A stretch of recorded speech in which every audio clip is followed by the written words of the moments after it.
Bismillahirrahmanirrahim. Salam alaikum wa rahmatullah.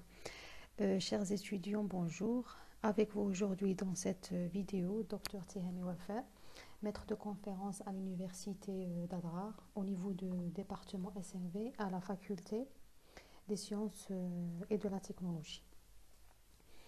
Alors, je suis chargée de cours études purification et préparation des biomolécules. Cette matière qui est destinée au profit des étudiants en licence biochimie. Alors, dans cette vidéo, Inch'Allah, on va continuer avec le troisième chapitre qui concerne les moyens de purification. Donc, c'est la suite du chapitre précédent qui était focalisé sur les différents types d'extraction. Alors, les corps dans la nature existent sous deux types. On a les corps purs et on a les mélanges. Pour les corps purs, sont composés soit du même type d'atome, comme le diamant par exemple, qui contient que le carbone. Donc, il est considéré comme corps pur simple. Ou bien les corps purs composés de mêmes molécules, mais cette dernière, c'est-à-dire la molécule, contient différents types d'atomes. C'est le cas du sel ou bien le NaCl. D'autre part, il y a les mélanges qui peuvent être homogènes, l'exemple de l'eau et sucre, c'est-à-dire solution ou bien mélange solide-liquide. Dans ce mélange, on ne peut pas distinguer ou bien voir le sucre après la dissolution. Ça peut être aussi liquide-liquide comme le cas de l'eau et l'alcool. Pour les mélanges hétérogènes, ça peut être soit liquide, solide tel que le sable et l'eau, ou bien liquide-liquide, le cas de l'eau et l'huile. Alors, dans ces mélanges hétérogènes, on peut voir les différents éléments du mélange. Donc, c'est ça la différence entre les mélanges hétérogènes et homogènes.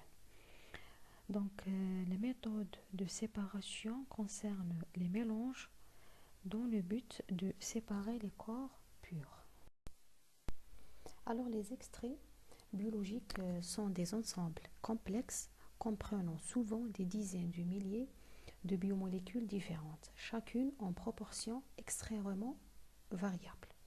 Si on considère les biomolécules sur un plan qualitatif, elles représentent les propriétés suivantes qu'on a déjà évoquées, donc la solubilité, la polarité, la charge électrique, la taille et la capacité à lier un ligand. Donc, c'est quoi une purification? La purification en chimie est la séparation de substances chimiques dans le but de décontaminer des substances. Dans ce sens, on peut utiliser plusieurs types. On a la filtration, la centrifugation, la chromatographie et l'électrophorèse. On va voir aujourd'hui le premier moyen qui est la filtration. Alors, il s'agit de quoi?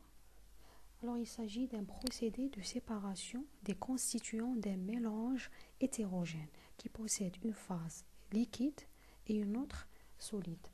Alors, cette technique est très utilisée en agroalimentaire, en chimie, en pharmacie et dans la production d'eau potable.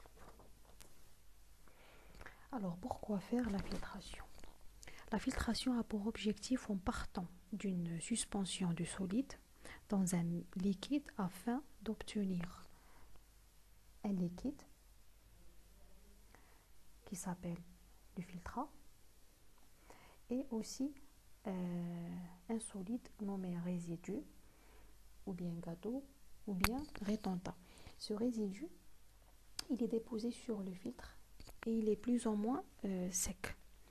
Il ne faut pas oublier que l'utilisation d'un filtre permet de retenir les particules du mélange hétérogène qui sont plus grosses que les trous du filtre, ce qu'on appelle les porosités. À noter aussi que la filtration ou bien la microfiltration est une séparation de particules de l'ordre de micromètres, alors que la filtration stérilisante concerne les micro-organismes. Concernant le principe de la filtration, on a vu que la filtration permet la séparation selon le diamètre des particules solides de différentes tailles qui sont dispersées dans un liquide. Cette différence de pression force le liquide à passer à travers le filtre. Pour cela, on peut distinguer deux phénomènes. Premièrement, on a le colmatage. Le colmatage se dit d'un filtre lorsque les particules bouchent les pores du filtre. Cela conduit à une baisse de filtration. Et deuxièmement, ou bien deuxième phénomène, l'adsorption. L'adsorption résulte de la charge électrique qui possède la matière filtrante. Ceci induit la rétention de certains produits par le filtre, c'est-à-dire une sorte de fixation ou bien d'adhésion. Pour les méthodes de filtration, on va voir quatre types. Primo, la filtration par gravité, ou bien la filtration gravimétrique ou gravitationnelle. Donc c'est une méthode qui utilise la force de gravité pour pousser le liquide à travers le milieu filtrant. Cette technique est simple, classique et moins coûteuse. Le seul inconvénient, c'est qu'elle nécessite un temps de traitement long. Alors, pour réaliser cette filtration, on aura besoin d'un Erlenmeyer, un entonnoir et du papier filtre. Le papier filtre est un papier poreux, c'est-à-dire contient des pores, des tout petits trous qui laissent passer que le liquide. Il faut commencer tout d'abord par poser l'entonnoir sur l'Erlen. Ensuite, on doit plier le papier filtre de manière à former un cône et le placer dans l'entonnoir. Ensuite, on verse le mélange hétérogène dedans.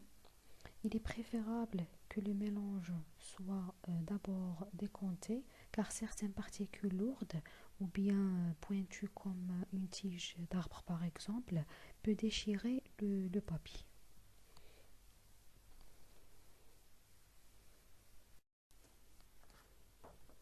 Notez bien que le filtrat ou le liquide filtré contient des substances dissoutes que le papier filtre ne peut pas retenir. Deuxièmement, la filtration sous vide. Alors cette technique utilise ce qu'on appelle une pression négative pour aspirer le liquide au travers du filtre. Pour cela, il faut utiliser des entonnoirs spéciaux. Il y a les entonnoirs de Büchner, en rapport avec le scientifique qui l'a inventé, et il y a les entonnoirs de Hirsch. Sont en porcelaine de forme cylindrique avec un tamis à gros trous. Les entonnoirs de Büchner sont utilisés lorsque la quantité est assez importante de solide. Par contre, les entonnoirs de Hirsch utilisés lorsqu'on a une petite quantité. Il y a aussi cet entonnoir en verre qui contient un disque en verre frité de porosité fixe. Alors, de quoi s'agit-il? En fait, le même principe d'une filtration classique par gravité. On a ici un entonnoir muni de petits trous au fond. Sur ce fond-là, on place un papier filtre qu'il faut l'humidifier à l'aide d'eau distillée pour que le papier colle. Alors ce Büchner est adapté sur la fiole à vide par l'intermédiaire de joints, bien d'un cône en caoutchouc. La fiole par la suite est reliée à un dispositif d'aspiration ce qu'on appelle la trempe à eau. Donc, cette trempe à eau est reliée à la fiole à vide. Donc, lorsqu'on ouvre le robinet, l'eau circule verticalement, mais au niveau de cet embranchement, il y aura une dépression créée au niveau de l'orifice horizontal, c'est-à-dire de cette ouverture. La création de cette pression va aspirer l'air qui se trouve dans la fiole. Donc le liquide qui se trouve au niveau de l'entonnoir va être aspiré tantôt. Donc il y aura une aspiration vers la fiole. Il est possible aussi d'utiliser une pompe au lieu de la trempe à eau. Troisièmement, la filtration sous pression.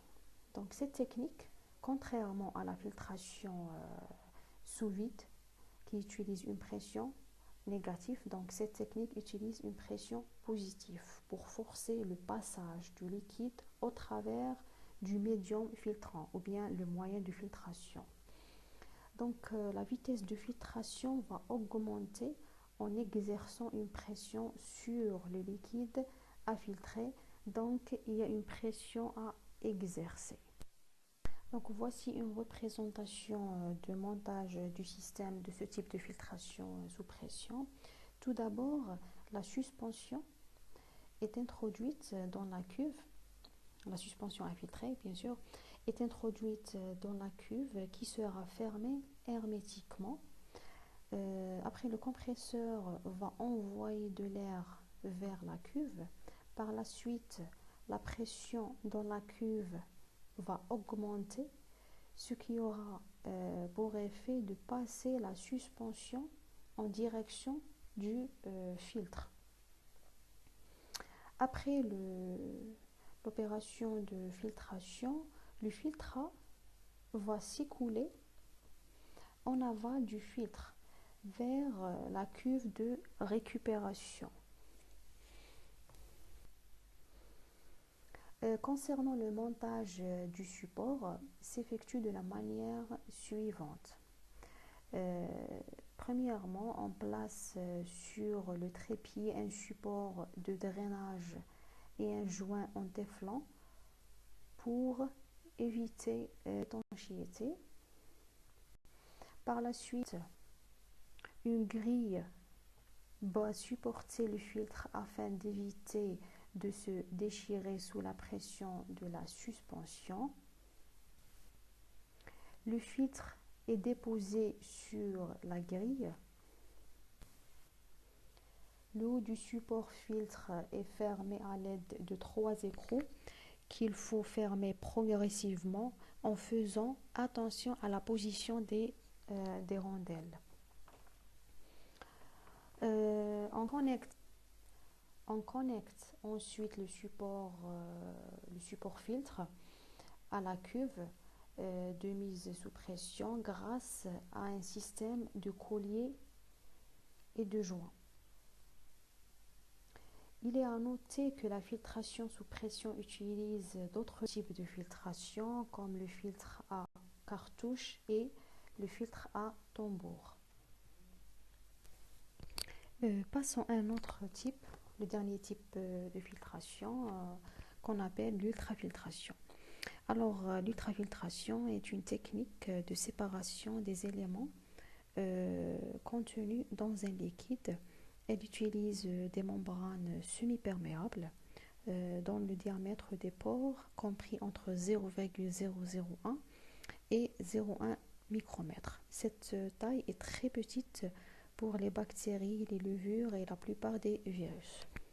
Il faut savoir que l'ultrafiltration se distingue de la microfiltration et la nanofiltration par la taille des particules en suspension.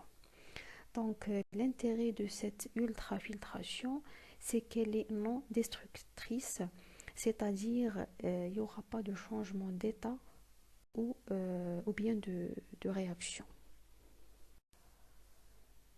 Pour le principe, le principe de ce procédé est de fractionner par passage au travers d'une membrane poreuse sous l'action d'un gradient de pression. Les constituants d'un liquide en fonction de leurs caractéristiques de taille ou de charge.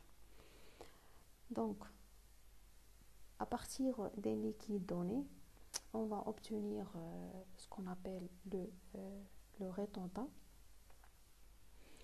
qui sera retenu dans le circuit de l'alimentation, et on a le perméant, c'est le liquide ayant traversé la membrane. Alors, cette technique est largement utilisée dans des domaines aussi variés, dans l'agroalimentaire, la production d'eau, la métallurgie et traitement de surface, le traitement d'effluents ou bien les effluents résiduaires, c'est-à-dire les liquides, et aussi dans la biochimie et la pharmacie. À la fin, j'espère que vous avez bien saisi les différents principes. Et si vous avez des questions, n'hésitez pas à me demander via adresse mail. Vous pouvez aussi trouver les chapitres précédents. J'ai mis à votre disposition sur la plateforme de l'université. Voilà, à très bientôt. وما توفيقي إلا بالله عليه توكلت وإليه أنيب.